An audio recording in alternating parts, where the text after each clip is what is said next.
Rádio CRCRS, um canal de comunicação entre o Conselho e os profissionais da área contábil. Acompanhe a nossa programação. Inicia agora mais um programa Contabilidade em Debate. Olá, colegas, eu sou Luciano Bill e hoje vou apresentar mais um programa Contabilidade em Debate. O tema de hoje é o SPED social e para falar sobre esse tema convidamos o instrutor de cursos da Fisconet, o Rodrigo Toneto Escobar, e o sócio fundador e diretor da Serviços Decision IT, Mauro Negruni. Bom, prazer tê-los aqui conosco e eu começo perguntando, gente, como o SPED social vai afetar a vida das empresas nessa proposição e nesse encaminhamento que a gente tem aqui. Começo por quem? Começo pelo Mauro. Pode ser. Democraticamente. Mauro, bom dia, prazer tê-lo conosco. Bom dia. M vem antes de R, né? Por isso que é ordem alfabética. Só por isso. Por isso que o Rodrigo me deu a vez aí. Legal. Bom, assim, a EFD Social, como é o nome oficial do projeto, ele prevê uma entrada de empresas que até então estavam mais distante do SPED. E também prevê que áreas como a área de pagadoria das empresas, eu chamo assim, mas tesouraria, área de pagamentos das empresas e de contratos que estavam mais distantes do SPED, vão ser afetadas por esse projeto. Além disso, dentro do escopo que o SPED propõe hoje, também a área jurídica da empresa, porque todas as demandas trabalhistas virão para dentro do SPED, da EFD Social. Então, assim, hoje tem empresas que têm áreas totalmente terceirizadas, como auditórios de advocacia, que defendem empresas ou que dão assessoramento na área trabalhista, são totalmente dissociados hoje do SPED. E isso hoje vai afetar diretamente o dia a dia da repercussão de um processo trabalhista vai estar tendo que estar lá dentro do SPED. Sim, o ingresso de uma ação, o start de uma ação trabalhista contra uma empresa vai ter que estar dentro do SPED, o acompanhamento dos projetos, os despachos dos projetos deverão estar dentro do SPED. E hoje os advogados estão totalmente longe do SPED dentro dessa questão trabalhista. A área de pagadoria hoje também não trabalha focada no SPED. E ela vai, a partir de então, começar a prestar informações. Aquele pagamento que eu faço hoje para um autônomo, que eu faço numa contratação, no pagamento de uma parcela de um contrato, isso tudo vai entrar para dentro do âmbito do SPED. Né? Então é muito mais do que folha de pagamento. Isso que eu gostaria, assim, já nesse nosso start aqui, nesse nosso início, é colocar. A EFD Social ultrapassa os limites do RH. Então, isso tem que ficar bastante claro para todos os contabilistas, para os contadores e para toda a sociedade em geral, porque o EFD Social vai atingir nós, os empregadores domésticos, também. No futuro, não é muito longe pelo calendário proposto pelo governo. Esse cronograma ainda não está fechado, não está publicado, mas a área de ingresso de informação sobre trabalho e sobre tributos relacionados à sociedade como um todo, terá uma porta única, que é o ambiente do SPED. Então, o empregador doméstico também será afetado. Deixa eu ainda, antes de passar a palavra para o Rodrigo, ainda queria te perguntar uma coisa. Não te parece, Mauro, que em algum momento, essa questão toda do SPED, parece que o governo está querendo abraçar tudo de uma vez só? E assim, tivesse começado com o departamento pessoal e incrementando um passinho de frente do outro, isso não teria já começado de uma maneira mais ordenada do que querer botar tudo junto? Eu quero botar a folha, a pagadoria, como tu estás falando, o processo trabalhista, eu quero botar tudo junto. A coisa tem que ser assim mesmo? Ou se tivesse começado devagarinho, seria melhor? São duas formas. Eu, como sou da área de sistemas, eu sempre penso que um projeto ele precisa ter um foco. O foco do fisco foi: não vamos conviver com a reclamação da sociedade em que o SPED não está estável. Porque hoje, a cada nova demanda que há no SPED, há sempre um um reclame, e não tenho procuração nenhuma do fisco para falar em nome do fisco, mas do tipo assim, mudou de novo, agora mais isso, agora mais aquilo. Então a estratégia do fisco também por estar executando esse projeto, que já tivemos ECD, já tivemos FConte, já tivemos a FD Fiscal com ICMS e IPI e também a FD Contribuições, a antiga FD Piscofins. O fisco também já está mais experiente em como conduzir o projeto. E hoje ele percebe claramente, como eu estou lá nas reuniões do Grupo de Trabalho 48, onde estão as empresas que são pilotos do projeto, e o fisco já percebe que é melhor divulgar todo o âmbito da informação, ainda que dispensasse algumas situações. Então, foi assim que, por exemplo, entrou a FD Contribuições. Entrou só com o PIS e COFINS, teve o ingresso da contribuição previdenciária sobre a receita bruta, e isso foi paulatinamente sendo inserido. E paulatinamente o fisco foi levando críticas pauladas, porque por que já sabia, por que não fez, por que não pediu e assim por diante. Então, é uma estratégia que o fisco adotou de colocar na mesa aquilo que é o que ele vislumbra. E vou dizer para vocês, muito francamente, ele não para por aí. A EFD Social ainda terá avanços. Mas é que o fisco não vislumbrou todo o alcance da EFD Social. Eu não tenho dúvidas, porque nas pretensões que o fisco tem de eliminar a DIRF, eliminar a RAIS, CAGED, CEFIP, se a gente parar só por aí, a gente vai ver que a EFD Social é um arcabouço mais detalhado de algumas informações, mas em contrapartida não permite hoje a eliminação da DIRF. Então, ele certamente vai mudar, só que ele ainda talvez não saiba como, ou deixou isso para um segundo momento. O pacote já é grande, mas mesmo assim grande, ele vai ficar maior. Vai ficar maior. Hoje, se a carga já está bem cheinha no caminhão, é melhor ter um caminhão maior, mais robusto, porque ela vai aumentar. Não estou falando aqui de carga tributária, estou falando de trabalho, carga de trabalho. Rodrigo, a gente tem uma ideia hoje, né, pelo menos assim, o layout não está pronto, é uma ideia assim que a hora talvez que o layout for definido, a coisa comece a andar. Tem previsão para esse layout sair? Tem previsão dessa situação começar a estabilizar no ponto de vista assim, da informação que o governo quer receber efetivamente? Previsão oficial não tem, né? O que tem, agora recentemente, dia 22 de novembro, teve uma na TV Contabilidade, a Receita Federal, em entrevista, quer divulgar o layout em dezembro. Já estamos aí, dia 12, até agora nada, né? Estamos gravando o programa hoje, dia 12 de dezembro. Isso. Né? E até o momento, nada de divulgarem o layout definitivo. Tem previsão para esse mês, é extraoficial, pode ser que não saia esse mês, pode ser que saia mês que vem, pode ser que demore 6 meses para sair. Não se sabe. Mas a ideia original é que realmente saia esse mês e nós tenhamos já a obrigatoriedade a partir de julho do ano que vem. Na entrevista é colocado que em junho será disponibilizado o PVA, que é o Programa Validador de Arquivo, né? Para em julho começar a obrigatoriedade. E talvez, tudo indica, a gente não tem certeza porque não há nada definitivo, a obrigatoriedade comece para alguns empregadores, em princípio, lucro real, lucro presumido, me parece, né? E numa sequência, talvez em janeiro de 2014, comece para o resto das empresas. Os determinados empregadores, pequenos empregadores, né, que é o microempreendedor individual, caso tenha empregado, ou empresa do Simples com até 10 empregados, né? E empregador doméstico. Esse é um ponto que é importante a gente bater, porque assim, a gente tem muito essa conceituação, e pelo menos assim, tanto os profissionais quanto as entidades empresariais têm um conceito muito, esse aí é a empresa do Simples, do EPP, do Super Simples, do não sei o que, esse aqui vai ficar dispensado. E a situação, pelo que se tem visto, não vai ser assim no que se refere à questão do SPED social. Não, é para todo o empregador, né? E não só para o empregador, isso também tem que deixar claro, que eles querem pegar todos os fatos geradores de contribuição previdenciária, além do imposto de renda, FGTS e contribuição sindical. E se nós falarmos em fato gerador de contribuição previdenciária, estamos falando, por exemplo, no Fundo Rural, né? Produtor rural, pessoa física ou jurídica, vai ter que fazer o FD social. E nem sempre o pessoa física, em especial o segurado especial, que é o pequeno produtor, pessoa física, nem sempre tem folha. Mas mesmo assim vai ter que fazer a informação, que hoje é uma coisa que ele não faz, né? A informação da sua contribuição sobre a sua venda do produto rural.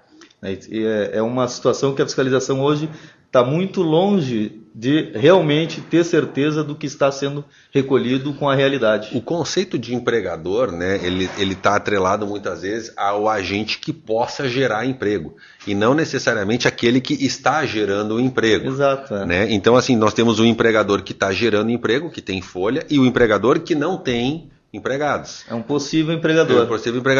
Nesse aspecto, até desculpe interromper. Não, mas é ótimo. A gente tem a visão da EFD social, ela ultrapassa a questão do empregador, da relação de emprego-empregador, do contratador de serviço. Essa é o principal mote, fato gerador de eu contratar serviço. Esse serviço está sujeito a pagamento do INSS. Exatamente. Este é, vamos dizer assim, é o mote da EFD Social. Então, hoje há muito serviço disfarçado, prestado de forma não efetivamente bem enquadrado. Então, são fatos geradores para efeitos. Queres atacar seria o caso assim, tipo, é o pintor que veio aqui pintar uma parede, por exemplo, emitiu um RPA de R$500 para pintura de uma sala. Ele não é efetivamente um empregado do empregador. Ele é um autônomo que prestou um serviço, ele vai ter que estar lá dentro do EFD Social. Esse é um dos casos. É um dos casos. Agora, eu posso ter contratação, por exemplo, de serviço de vigilância dentro da minha empresa, certo? Que é um serviço terceirizado, é um serviço terceirizável, certo? E o controle das contribuições previdenciárias sobre esses empregados. E as retenções que eu deva fazer na hora de fazer o pagamento da prestação desse serviço. Isso também é alvo da EFD Social. Por isso que eu digo assim, não é só quem tem empregados. Eu sempre coloco da seguinte forma, é todo e qualquer tomador de serviço que inclua mão de obra. Esse cara está dentro do alvo. Quando eu estou querendo apresentar esse questionamento, eu estou com o receio, e eu estou querendo justamente apresentar isso, de atacar aquelas empresas que não têm nem a recebimento de serviço e nem empregado. Ela é uma empresa que ela não tem, do ponto de vista, a geração dessa informação. Ela teria que hoje, pelo regulamento que se tem, apresentar o que se chamaria, grosseiramente, do EFD Social negativo ou sem movimento. Teria CFIP sem movimento hoje, né? E esse expediente... E para isso a gente precisa realmente esperar sair a legislação sobre o assunto. Aí a gente ainda tem a seguinte situação, a contribuição patronal desses... Vamos imaginar assim, alguém que tem um mercadinho, certo? Não tem empregados. Tem um açougue, por exemplo, uma ferragem, e é só o dono que trabalha lá, certo? O que vai acontecer? Ele não tem empregados, possivelmente, no nosso exemplo aqui, ele não toma nenhum tipo de serviço sujeito ao INSS, e não toma mesmo, não que ele não declare, ele não toma mesmo, Sim. Certo? Então o que vai acontecer? Ele só tem, se ele pretende se aposentar e deve fazer isso, ele tem que fazer a contribuição patronal sobre o trabalho dele. Prolabore. E o que vai acontecer? Ele vai ter EFD Social. Não, Ou seja, todos, por isso que eu coloco assim, no mais extremo é o empregador doméstico. Por isso que o questionamento ele fica, só para tentar ainda exemplificar, aquele empregador é uma holding, por exemplo, que ele não tem nem o Prolabore, é uma empresa de patrimônio, por exemplo. Ou até mesmo uma empresa que está ativa, mas não está em atividade. Ela está com o CNPJ em aberto, mas não encerrou as atividades. Tem muito disso. Os escritórios têm muitos clientes que não encerra para manter. Pode ser que precise de uma nota fiscal futuramente, alguma coisa assim. Qualquer coisa do jeito. Essa empresa teria que entregar o FD Provavelmente social vai sair algum ato dizendo que está inativo, sem movimento ou coisa parecida. Para essas empresas, hoje, na EFD Contribuições, já está previsto um registro chamado o 0120, onde ele declara, obrigatoriamente em dezembro, ele tem que dizer, bom, os meses em que eu operei, foi mês tal, e nos outros meses ele declara, porque o fisco sempre pede a sua declaração, que é a declaração espontânea, eu tenho que dizer que não operei. A partir daí, então, ele consegue fazer o que ele quer, que é checar se houve ou não movimento contra aquela empresa, porque também tem isso, ele pode declarar dizendo que ele não teve nenhum tipo de operação, certo. Mas alguém declarar que teve como contrapartida aquele CNPJ. Por exemplo. Então, é muito provável que a gente venha a ter a mesma situação na EFD Social. Aí, de novo, pode ser que não venha no primeiro momento e venha no segundo, porque pelo que eu me lembro, do layout, isso hoje não tem. Ok. Acontece que às vezes a Receita publica o ato e conforme vêm os problemas, aí eles se dão por conta e ajustam. E publicam outros atos adequando isso aí.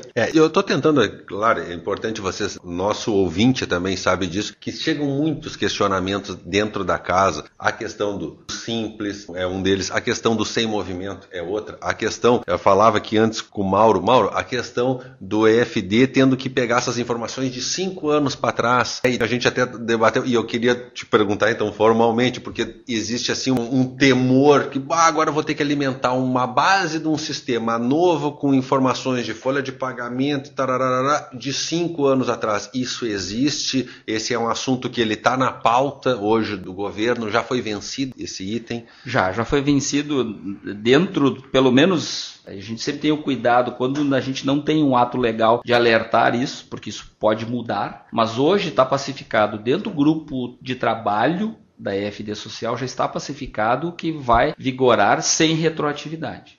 Isso então, é importante assim, a gente passar para o nosso ouvinte aqui. Claro, com todas essa, né, a ressalva de que só vale mesmo quando sair no Diário Oficial. Mas hoje é consenso dentro do grupo de trabalho 48, assim chamado, que é o grupo que define as questões do SPED, com a participação da sociedade. Hoje já está definido que não teremos retroatividade. Cuidado, então, aí aos nossos ouvintes não ter EFD social não significa que o fisco federal especialmente, não possa pedir as informações através da Instrução Normativa 86 ou através do MANAD, que é mais comum em termos de INSS. Então, é muito comum hoje o fisco federal pedir informações sobre folha de pagamento, por exemplo, através do layout do MANAD. Que então, é um arquivo obrigatório que está estabelecido e muito bem conceituado. Ele não deixa de existir, mas a questão... Ele deixará de existir com a EFD social. Mas do período da EFD social para frente, da EFD social para trás, a informação é através do MANAD.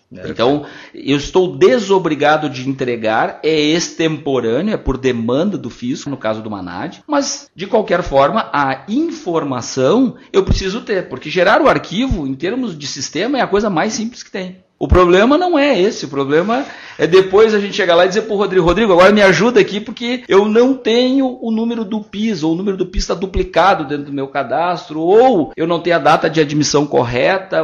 Então os processos, que eu acho que esse é o mote que a gente também tem que colocar aqui para os nossos ouvintes, é o que eu preciso fazer até antes da publicação do layout. Que é como estão os processos dentro das empresas, os processos internos, não os processos judiciais, mas os processos internos. Como é que eu controlo as informações dentro das empresas? Isso parece que hoje é o nosso, vamos dizer assim, é o nosso, como sociedade, é o nosso calcanhar de Aquiles para o ingresso de qualquer informação no SPED. Na FD Contribuições, na ECD, sempre foi essa a questão, porque o SPED não traz legislação nova, não traz novas obrigações, a não ser eu pegar as minhas informações e colocar num layout específico digital. Em termos de sistema, isso é muito simples. A questão é, eu tenho a informação? Que tipo de informação eu tenho? O Rodrigo certamente, nas suas atividades diárias, se depara com isso todos os dias. Quer dizer, eu tenho a informação, eu tenho um sistema que me dá robustez para eu apresentar essa informação e depois isso me dá sustentação para uma defesa? Deixa eu pegar aqui o Rodrigo ainda assim, nós temos hoje essa criação do SPED social, ela englobando de uma maneira muito ampla essa relação trabalho que existe com a empresa, mas assim, a gente tem,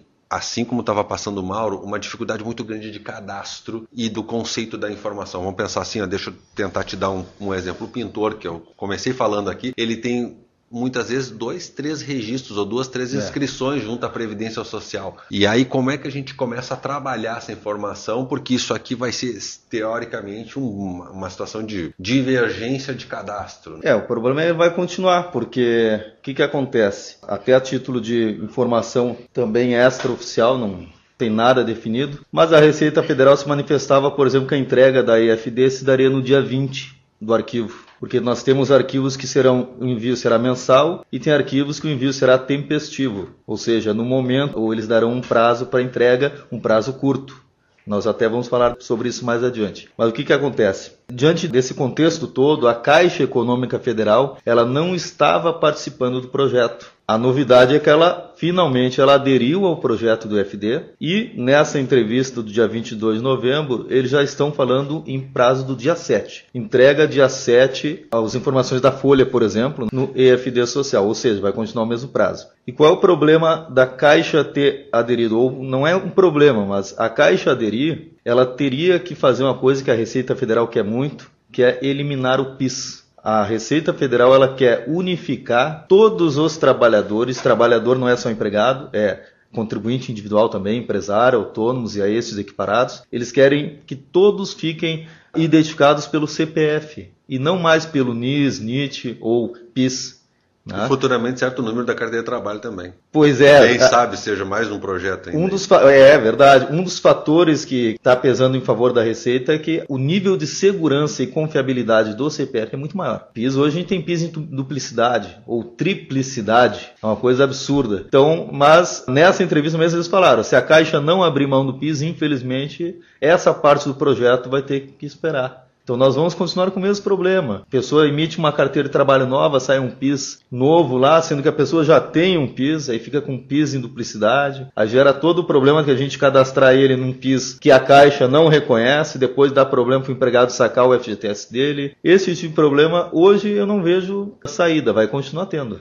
Não tem grande salvação, não. Bom, gente, nós chegamos ao final desse programa Contabilidade em Debate. O tema é extremamente polêmico, que é o SPED social. Eu vou convidar os nossos colegas que estão aqui presentes a nós fazermos um segundo bloco sobre o tema, mas foi um prazer tê-los aqui conosco. Convido, então, o Rodrigo Toneto Escobar, advogado e instrutor de curso da Fisconet, e também ao Mauro Negruni, diretor de serviços da Decision IT, para fazer um próximo programa, agradecendo muito terem vindo aqui e nos prestigiar com seus conhecimentos no programa de hoje.